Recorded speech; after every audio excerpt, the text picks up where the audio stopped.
kami nga mga parents, happy gid kami na iya kay ti daw dira namon makita nga ang bata namon is naga-improve. Hi, I'm Jessica Garaygay, the mother of Ella Janine Garaygay, Eliza Jan Garaygay, and Edric Garaygay. They are the three kids graduate of Bright Kids Preschool. Ang very memorable gid yung memory ko sa Bright Kids is kay Ella because she's the first student nga gipasulod ko sa Bright Kids. So, sige-sige ka ano sa iya ni Teacher Cheryl. Ang evaluation sa iya actually is sa klase, hindi siya magsulod kung wala pa siya ka-adjust. So dapat daw friends niya nagidya ang mga teachers, ang mga classmates niya, pero more on sa teachers kid. So naghatag gid adjustment sa iya si Teacher Cheryl na before mag-start ang class, for example, di dapat may 2 weeks gid siya nga allowance. So naga-report na kami na iya sa school before pa iya mag-start gid iya ang proper gid iya nga school time. So may 2 weeks na siya nga bonding moment sa iya nga mga teachers. So iya nga bonding moment sa teachers niya, gabalon siya lipstick and nail polish. So kada puli na kada sugat ko sa iya, happy gina siya kay mga teachers niya tanan may lipstick na kay may nail polish. Ang favorite color niya is purple.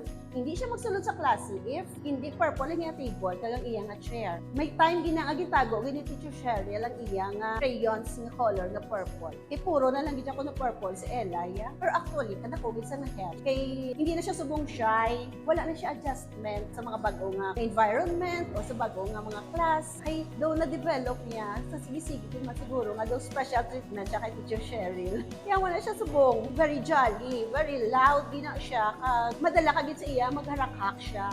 Layo gid ang difference niya. Sa preschool siya before siya nag-start sa Bright Kids. But after sa Bright Kids, daw grabe gid ang development niya. And as time goes by, gina-monitor ni Teacher Cheryl, dako bigyan ko niya nga improvement. Sa iya naman niya nga sister nga si Eliza. Eliza is very independent. Suli gini siya kay manang niya. Nasulod ni siya first day of class niya sa Bright Kids. Diretso lang ni siya, wala yaya nga upod. Sa third ko naman niya si Edric James. Kaya dako ilaga. Wala gini may problema sa iya si Teacher Cheryl, especially sa academic. Kaya daw conscious ni siya sa grades niya. Kag at the same time, although shy ni siya, pero nag-try siya mag-join sa mga games, nag-participate na siya sa ilaya nga discussions, nag-volunteer siya sa mga teachers, though mas okay siya pero mas enhance pa ni Teacher Cheryl.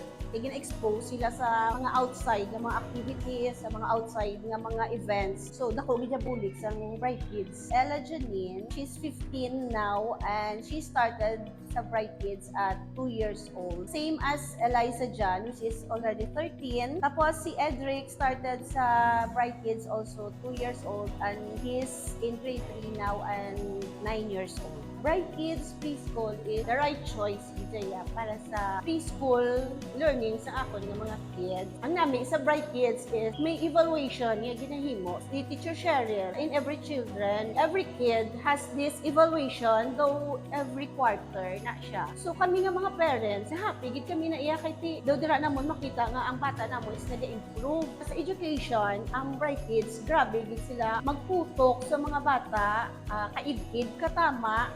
Do ara gid ang patience ng mga teachers. Tapos makita mo nga may care gid ang mga teachers sa kids.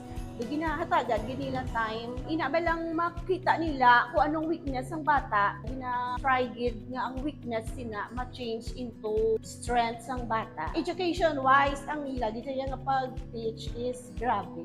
Thank you, Bright Kids.